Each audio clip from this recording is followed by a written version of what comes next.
What up, y'all? I'm Elizabeth Rose.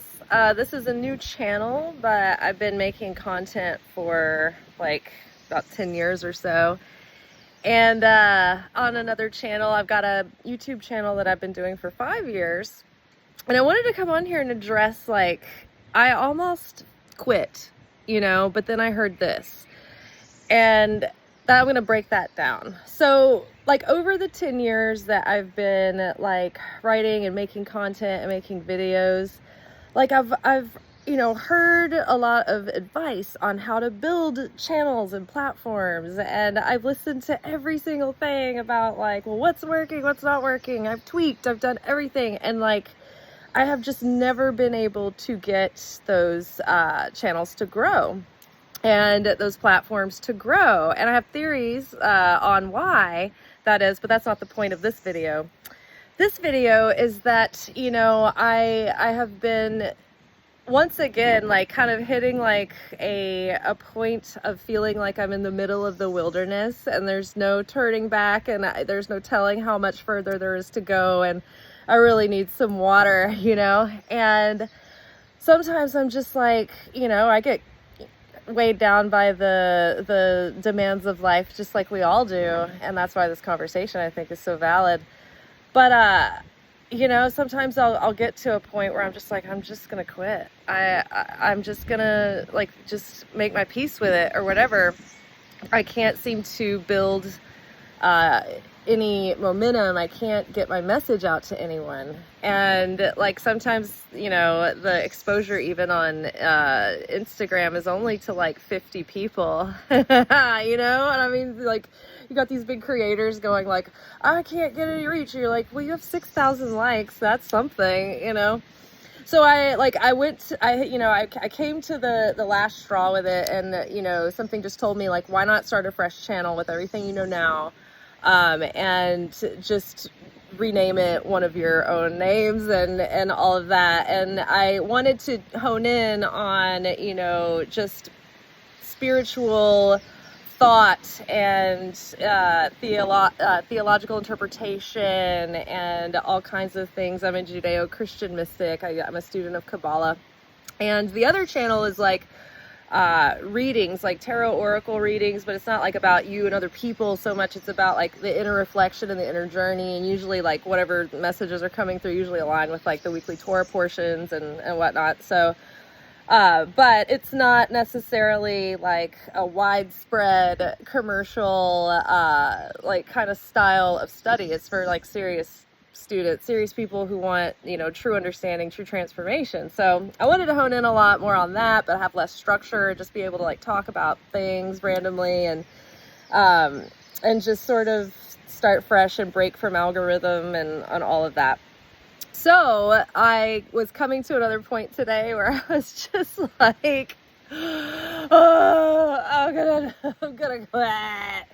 And I was kind of like to the point where it was not even that dramatic. It was just like kind of like that numb, like malaise where you're just like taking the beating, like Rocky. You're already swollen, you're already bloody, you're just like, you're out. And then I heard, that voice say, what if the creator was your biggest fan? What if the angels loved your work? What if all the souls in the upper realms like hung on your every, bit of creativity and insight and, whatever you shared? What if they hung on your every word and you were like their favorite, publisher and editor, like, magazine, media company? What if they were like tuning into you, like everybody's talking about it? And I was like, what if that was true? Not to sound like an egomaniac, but like, what if? Because they are watching, they are tuning in, and what if they love what you do? And what if you quit and they didn't have that? Like I have this relationship with the other realms that it's just like I just have an understanding that they're there and they're with us, right? So they must be invested in our story, and just like in good story writing in cinema and in literature, the harder the writer is on their main character, the more they go through, the more you love them and you root for them and you want, you're invested, it makes it exciting gives it, a real, gives some meat to the story. You have investment in it, you have skin in the game.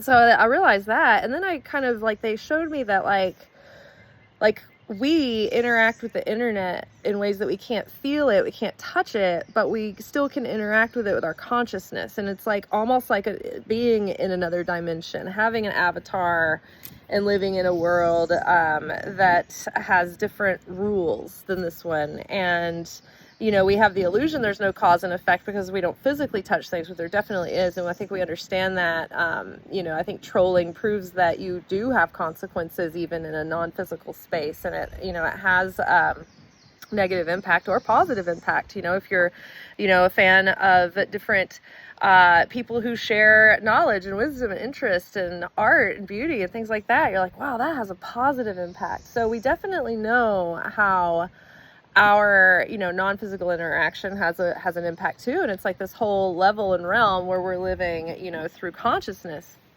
So if we have the internet, we are kind of like, think of it as we are their internet, not to like devalue our existence, but in a way, like when we look at that, like sort of like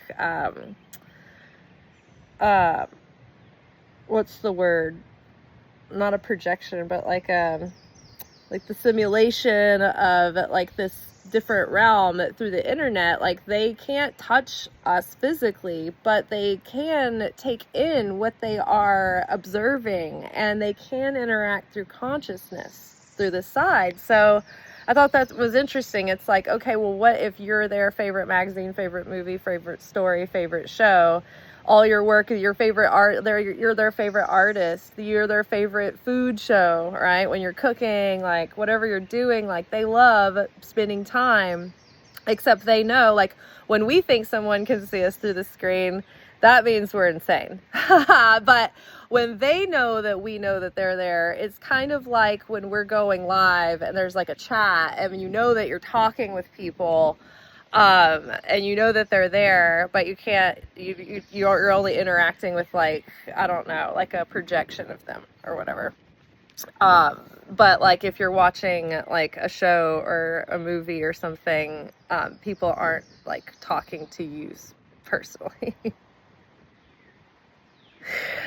Just some thoughts. So if you are on the verge of quitting, ask yourself, what if God's your biggest fan? What if he loves what you do? What if you don't ever get big and no people see what you do, but like God's watching and the upper realms are watching and they're loving it, they're eating it up? Would you deny them their pleasures and their treats? Think about it. Ciao.